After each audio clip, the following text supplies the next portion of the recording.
Hello po guys, gusto kong ipakita sa inyo kung paano po magbayad using crypto. Magbayad ng ating monthly subscription. So, ito, nakalagin na tayo sa isang account. Ayan o, nakalagay dito sa membership status niya, very important. Naka-red pa yung very important. Ayan. You have not paid your membership this month. Your position will be removed from the matrix. So, ito, pupunta tayo sa become a member. Yan. So, add to cart. Meron na daw, naka-add na daw. Kaya, dito na. Ayan $9.95. Check out. Punta tayo dito sa payment type.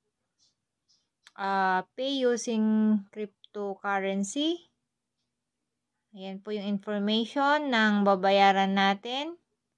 So, i-check po natin yung dalawang box. Place order. So, ayan na po siya. And then, pay with crypto. And then, pipiliin po natin dito, USD Tron. Ayan. USD Tron. So, ito, copy address. Baling babayaran natin dito, you must send, sabi niya, 9.95. Mayroong sobra. Pero, ang ginagawa ko, para sure, 9.97 ang ginagawa ko. Baka 9, hindi ko pa na-try yung 9.96.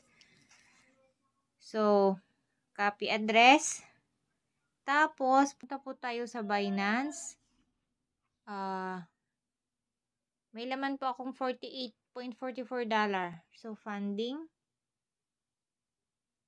USDT. Sorry. Withdraw. And then, USDT. And then, send via crypto network. Ilong press po natin yung nakopy kanina. Network ay Tron. And then, 10.97.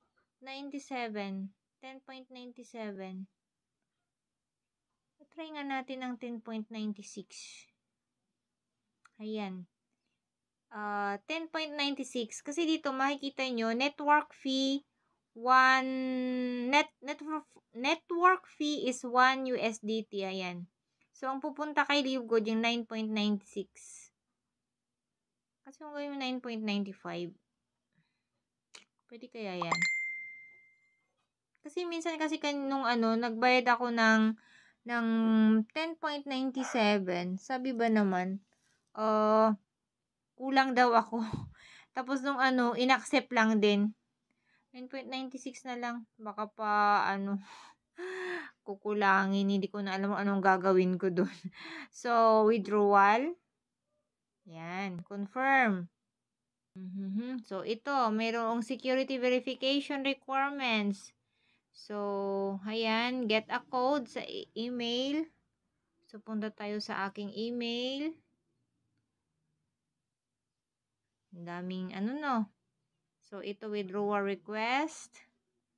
Copy natin ito yung niya. Copy yon, verification code. I-paste natin dito. Okay, so phone number na naman. Get a code na naman. Kung ano yung isi-send nila doon. Maganda din ito para hindi basta-basta pwedeng mayroong makapag-withdraw sa mo. 794281. Ayan. So okay na. Yun na, withdraw na. So, ayan siya, processing. Ngayon, punta po tayo ulit kay Livegood. Send. Sabihin natin na naipadala na. So, sabi niya dito, ayan. Ayun, check status. So, ayun na. Wait lang. Home. Punta tayo sa home. Wala pa. Refresh. Refresh. Hintayin natin na ano.